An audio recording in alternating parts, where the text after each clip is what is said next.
저는 올해 50대 초반의 남자입니다. 세상이 미쳐 돌아가고 한평생 한 사람한테 만족하지 못해서 바람난 사람들이 많다고는 하지만 그건 다 남의 얘긴 줄만 알았습니다. 바람이 난 사람은 배우자에게 사랑을 받지 못하거나 부부간에 심각한 문제가 있어서 그런 것이라고 생각했습니다. 그런데 바람은 무슨 특별한 이유가 있어서 나는 게 아니라 그냥 나는 것이더군요. 호기심으로 한순간의 즐거움을 위해서 몹쓸 짓을 하고 다니는 것이었습니다. 그것으로 인해 배우자나 다른 가족들이 얼마나 충격을 받고 상처를 받을지는 전혀 생각하지 못하고 말입니다. 22년간 한 이불을 덮고 살아온 제 아내도 그랬습니다. 아내가 무슨 정신 나간 짓을 저질렀는지 똑똑히 알려주고 똑똑히 기억하라고 이 글을 씁니다. 미진아, 네가 이 글을 꼭 읽고 평생 뼈저리게 후회하길 바란다. 제가 전처에 대한 얘기를 하기 위해서는 우리 어머니 얘기를 빼놓을 수 없겠네요. 제가 어릴 때 아버지가 돌아가시고 난 후 어머니는 혼자서 국밥집을 하시면서 살아오셨습니다. 어머니는 항상 새벽같이 일어나 제가 먹을 아침을 차려놓고 일을 하러 나가셨습니다. 가끔 학교 마치고 국밥집으로 가보면 어머니는 엄청 피곤하셨는지 식당 구석에서 쪽잠을 주무시고 계셨습니다. 어머니의 돼지국밥집은 시장 한 구석, 사람들 발길이 잘 닿지 않는 곳이었지만 국밥이 맛있다고 소문이 나고 단골 손님도 많아지면서 맛집으로 자리를 잡게 되었습니다. 어머니 혼자 식당을 하시는 것이 너무 힘들어 보여서 제가 취직하고 난 후 국밥집은 그만하시라고 말씀드렸지만 어머니는 자식한테 부담 주면 안 된다고 국밥집을 놓지 않으셨습니다. 그렇게 고생해서 돈을 벌어서 어머니는 저를 대학까지 공부시키셨고 제가 결혼할 때는 조금이라도 번듯한 집에서 시작하라고 5천만 원을 전세 비용에 보태주시더라고요. 그리고 우리 아이가 태어난 후에는 며느리가 어린애 보는 것만 해도 힘들다면서 일주일에 한 번씩 밑반찬 만들어서 꼬박꼬박 우리 집으로 보내주셨습니다. 그뿐만이 아닙니다. 제 생일이나 아내 생일 때는 밖에서 가족들 맛있는 거 사 먹으라고 20만 원씩 꼬박꼬박 챙겨주셨고요. 아이들 새학기 시작할 때, 졸업 입학할 때, 어린이날, 크리스마스, 아이들 선물은 어머님이 다 챙겨주셨습니다. 어머니가 이렇게 경제적으로나 물질적으로 우리한테 잘해주시니 아내도 어머니에게는 아무런 불만이 없었고 당연히 고부 갈등도 없었습니다.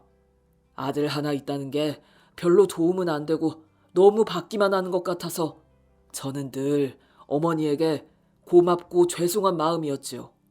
어머니한테 그런 제 마음을 얘기하면 어머니는 늘 똑같은 말을 하셨습니다.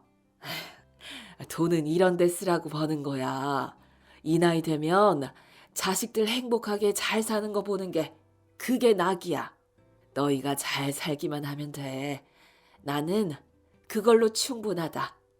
그렇게 우리 가족은 아무 문제 없이 잘 지내왔다고 생각했습니다. 그런데 4년 전 어머니가 뇌졸중 진단을 받으시면서 집안 분위기가 좀 이상하게 흘러가고 있다는 걸 알게 되었습니다. 어머니는 여느 때처럼 새벽에 일어나 국밥집에 나가려고 준비하시다가 집에서 쓰러지셨습니다. 9시가 넘도록 어머니가 가게에 나오지 않자 바로 옆 가게에서 과일을 파시던 아주머니가 이상하다 싶어 어머니한테 연락해 보았는데 어머니는 전화를 받지 않았다고 했습니다. 아주머니는 몇 번 더 전화를 해보다가 뭔가 일이 생겼나 보다 싶어 어머니 집으로 달려가셨는데 그때 쓰러져 있는 어머니를 발견한 것이었습니다. 병원에 도착한 어머니는 뇌졸중 진단을 받았는데 바로 치료를 받지 못해 중환자 집중치료실에서 치료를 받아야 할 정도로 상태가 좋지 않으셨습니다. 그 후 가게를 접고 꾸준히 재활을 하셨지만 마비된 오른쪽 팔다리는 크게 나아지지 않았고요. 어머니는 아주 기본적인 생활만 겨우 하실 수 있을 정도였습니다. 저는 어머니가 혼자 지내시는 것이 계속 마음에 걸렸습니다. 그래서 아내한테 물었죠. 조금 넓은 집을 구해서 어머니랑 같이 사는 게 어떠냐고요. 그랬더니 아내는 자기는 괜찮지만 어머니가 불편해하실 것 같다며 자기가 어머니하고 얘기해보겠다고 하더라고요. 그리고 다음날 아내가 그러더군요. 어머니가 마음이 불편하셔서 같이 사는 건 싫다고 하셨다고요. 그래서 저는 어머니를 찾아가서 다시 얘기를 해보았지만 아내가 말한 대로 어머니는 같이 사는 건 불편해서 싫다고 하셨습니다. 원래 살던 대로 사는 게 편하신 거지. 그건 당연하다고 생각해. 어머니가 싫다고 하시니까 같이 사는 건 좀 그렇고 그 대신 내가 어머니 자주 들여다볼 테니까 당신은 너무 신경 쓰지 마. 어머니 일 때문에 회사 일 지장 생기면 어머니가 더 마음 안 좋으실 거야. 그래, 그래야지. 당신이 있어서 내가 많이 든든하다. 어머니 건강을 내가 챙겨드렸어야 했는데 그렇게 못해서 너무 후회가 돼. 당신도 잘 알다시피 어머니 고생 많이 하셨어. 주말에는 내가 가볼 테니까 평일에는 당신이 어머니 좀 잘 부탁해. 저는 아내를 믿었고 그 누구보다 어머니를 잘 돌봐줄 수 있을 거라 생각했습니다. 저녁에 퇴근해서 들어오면 집안 청소가 전혀 안 되어 있거나 아침에 먹었던 그릇이 그대로 담겨 있을 때도 있었습니다. 그러면 아내는 하루 종일 어머니 집에 있어서 그랬다고 하더군요. 그래서 저는 그런가 보다 했습니다. 주말에 어머니 댁에 가면 집 청소도 제법 깨끗하게 되어 있고 냉장고에는 이런저런 밑반찬들이 있어서 내색은 안 해도 혼자 많이 바빴겠다 생각했습니다. 그래서 아내가 어머니를 돌보기 시작한 후부터는 회사 다녀와서 제가 설거지도 하고 빨래도 하고 청소도 했죠. 그렇게 몇 개월이 지났습니다. 어머니는 평생 돼지국밥을 만들기만 하셨지 본인이 드시지는 않으셨습니다. 매일 돼지국밥 냄새를 맡으니 그게 먹고 싶지 않은 건 당연한 것이었습니다. 그런데 제가 주말에 어머니 댁에 갔을 때 어머니가 시장에 파는 국밥이 먹고 싶다고 하시더라고요. 내 평생 돼지국밥은 안 먹을 줄 알았는데 살다 보니 돼지국밥이 생각날 때가 있구나. 시장 맨 안쪽에 있는 국밥집 알지? 그 집의 아저씨가 솜씨가 좋아. 거기 국밥 한 그릇 먹어봤으면 좋겠다. 그래서 저는 국밥을 사기 위해 어머니가 일하시던 시장으로 갔습니다. 국밥을 사서 나오는 길에 어머니가 일하시던 국밥집을 지나왔는데 다른 사람이 그곳에서 일하고 있는 걸 보니 기분이 묘하더라고요. 그곳을 바로 지나지 못하고 가게 앞에서 잠깐 머뭇거리고 있는데 옆에 과일 아주머니가 저를 보고 나오셨습니다. 아이고, 재현이 네가 여긴 어쩐 일이야? 시장에 뭐 사러 왔어? 어머니가 돼지국밥이 드시고 싶다고 해서요. 국밥 장사하실 때는 쳐다도 안 보시더니 손 놓으시니 국밥이 드시고 싶은가 봐요. 그래, 왜 안 그렇겠어? 익숙하고 자주 먹던 음식이 원래 제일 먹고 싶잖아. 그나저나 마침 잘 됐다. 이거 내가 반찬 만들었는데 엄마 갖다 드려. 내가 내일 병원에 건강검진 예약이 돼 있어서 오늘 가져갈까 했는데 재현이 너 만났으니까 너한테 전해주면 되겠다. 잠시 후 아주머니는 반찬 여러 통을 저한테 건네주셨습니다. 아이고, 반찬을 이렇게나 많이 만드셨어요? 이거 너무 많은 것 같은데 조금만 주세요. 애들 엄마도 매일 반찬 만들어 드리는데 이거 어머니 혼자 다 못 드실 것 같아요. 그래도 엄마가 다 드실 거야. 다 가져가? 그럼 제가 오늘 어머니랑 같이 저녁 먹고 와야겠다며 잘 먹겠다고 인사를 드리고 돌아오는데 아주머니가 절 다시 부르시더라고요. 저기 재현아, 혹시 엄마가 별 말씀 없으시지? 무슨 말씀이요? 아주머니, 뭐 하실 말씀 있으세요? 아니, 뭐 꼭 그렇다기보다 내가 이런 얘기를 해도 되는지 모르겠는데 아까 반찬 얘기가 나와서 하는 말인데 지수 엄마가 엄마를 도통 안 돌보는 것 같아. 그런데 재현이 네가 모르는 것 같아서 말이야. 네?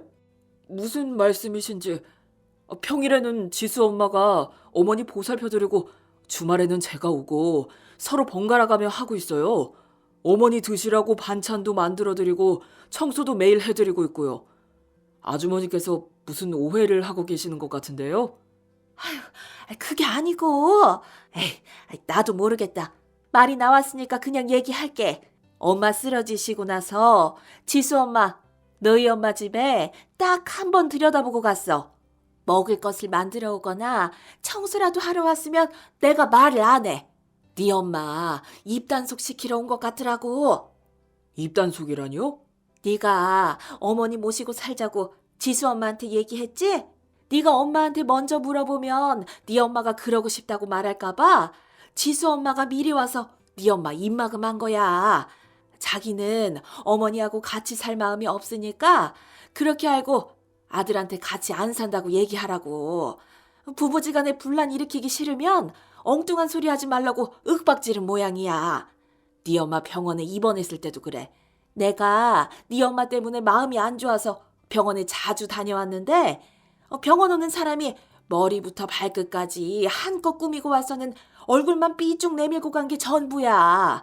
그것도 처음에 두세 번 들여다보고 그 뒤로는 아예 안 들여다본 것도 모르지? 네 엄마가 속이 바다 같은 사람이라서 너한테 말도 안 하고 조용히 넘어가는 거야. 혹시나 네가 알게 되면 너희 부부 사이에 문제 생길까 봐. 지난번에는 집에 먼지가 많다고 혼자 청소하다가 넘어져서 큰일 날 뻔했어. 너한테 연락하면 걱정할까 봐 나한테 연락이 와서 병원에 가봤는데 다행히 어디 다친 데는 없어서 다행이었지 뭐. 요즘 시댁 등지고 사는 며느리 많다고는 하지만 사람이 아픈데 어찌 일주일에 한 번도 안 오는지 몰라? 아픈 사람 혼자 내버려뒀다가 큰일이라도 날까 봐 내가 얘기하는 거야. 지수 엄마만 믿고 있지 말고 요양보호사라도 하루에 한 번씩 오게 하면 어떨까 싶은데, 응? 잘 생각해봐. 아주머니가 하시는 얘기를 듣고 돌아서 오는데 저는 뭐에 홀린 기분이 들었습니다. 아내는 분명 저한테 매일 어머니 집에 가서 하루 종일 청소하고 식사 챙겨드리느라 집안 청소할 시간도 없다고 했는데 아주머니는 정반대 얘기를 하고 있었으니까요. 아주머니 말이 사실이라면 아내가 저한테 거짓말을 하고 있다는 건데 왜 저한테 그런 거짓말을 하는 건지 저는 도무지 알 수가 없더군요. 무슨 사정이 있는지 직접 물어보려고 하다가 그냥 일단 좀 지켜보기로 했습니다. 아주머니 말만 듣고 무조건 아내를 추궁하는 것도 아니다 싶어서요. 그렇게 저는 그 후로 일주일 정도 아내를 유심히 지켜봤습니다.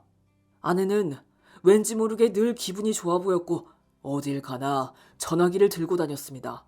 방에서도 부엌에서도 전화기를 들고 다녔고 심지어 샤워하거나 쓰레기 버리러 갈 때도 전화기를 들고 가더라고요.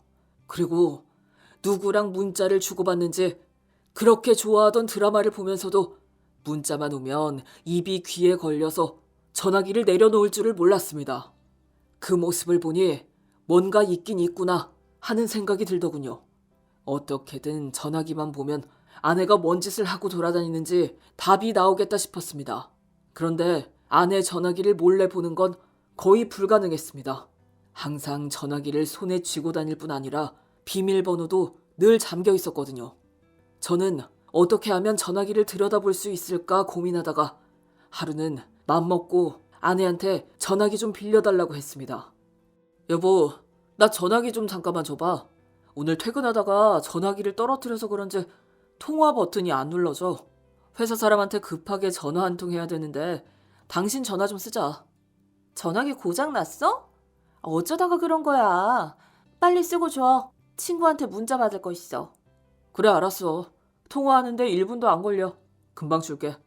아내는 영 찝찝한 표정으로 비밀번호를 열어 전화기를 건네주었고 저는 아내의 전화기로 통화하는 척하면서 그대로 집 밖으로 달려나와 버렸습니다.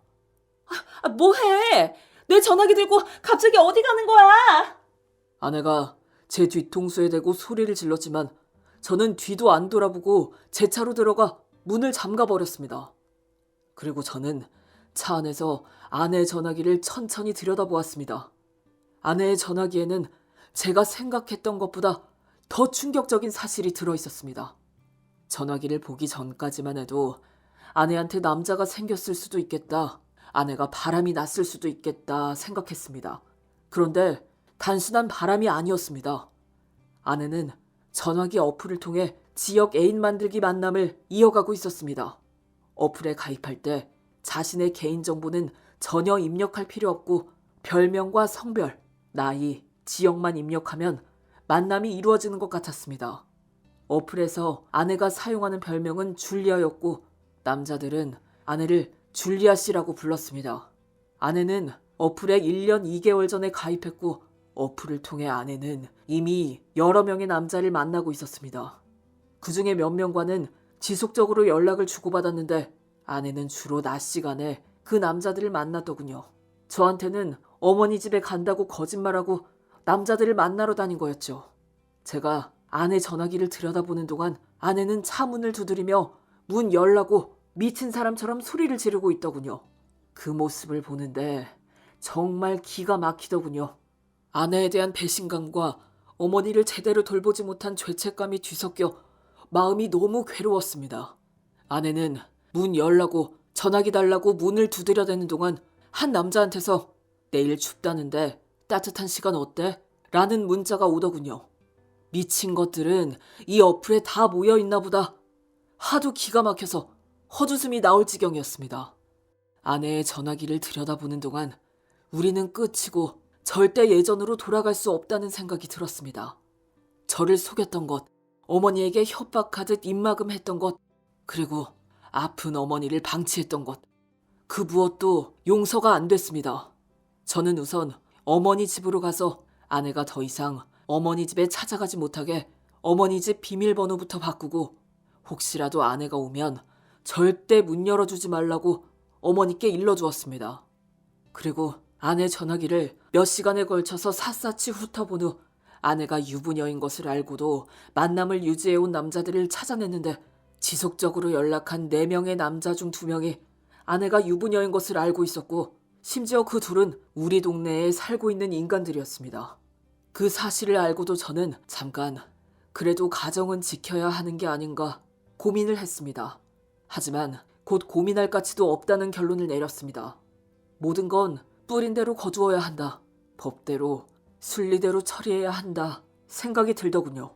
저는 아내가 가지고 있는 모든 것을 다 빼앗아 버리기로 결심했고 이 모든 사실을 아이들에게 먼저 알렸습니다. 아이들이 좀 충격을 받을 수는 있겠지만 큰애는 대학생, 작은애는 고등학교 2학년. 알만한 건 다 아는 나이였습니다. 아이들이 알아야 할 건 알려주고 지 엄마를 만나든 말든 자기들이 결정하도록 하기 위해 저는 조심스럽게 얘기를 꺼냈습니다. 그런데 제 얘기를 들은 애들은 의외로 담담하더군요.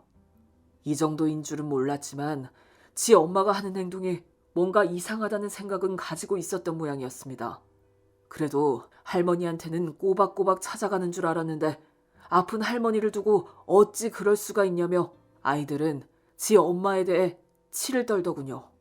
애들한테 모든 사실을 얘기한 후 저는 아내가 유부녀인 것을 알고도 만났던 두 놈을 족치기로 했습니다.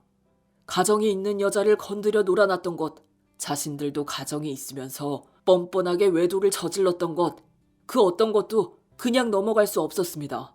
저는 그 두 놈과 두 놈의 배우자를 한자리에 불러서 모든 것을 다 까발려 버렸고 제가 그 사람들 앞에서 모든 대화 내용을 공개하자 분위기 참 묘하게 흘러가더군요. 그놈 둘은 제 아내가 자기만 만나는 줄 알고 있었는데 동시에 여러 남자를 만났다는 것에 크게 배신감을 느끼면서 분노했고 그 모습을 지켜본 그놈들 아내들은 각자 성격대로 행동하더군요.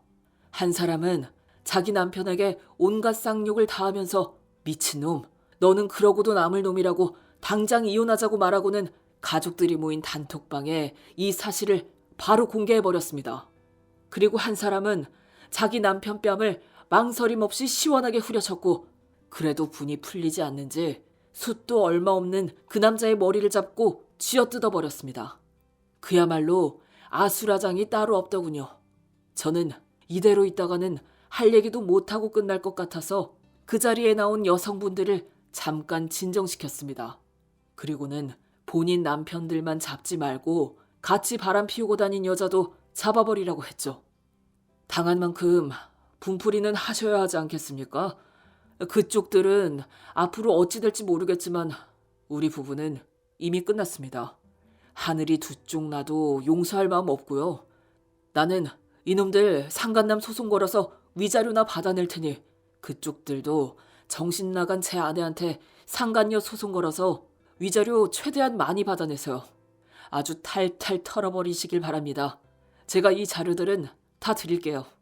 그랬더니 그놈들 배우자들은 아주 개방신을 줄 거라며 이를 바득바득 갈더니 며칠 뒤 행동으로 바로 옮기더군요. 그 여자들은 동시에 여러 남자를 만난 상간녀가 있습니다라는 피켓을 들고 아내가 가는 곳마다 며칠씩 따라다닌 모양이었습니다. 아내가 동네 남자들과 바람 피운 사실이 알려지는 건 순식간이었죠.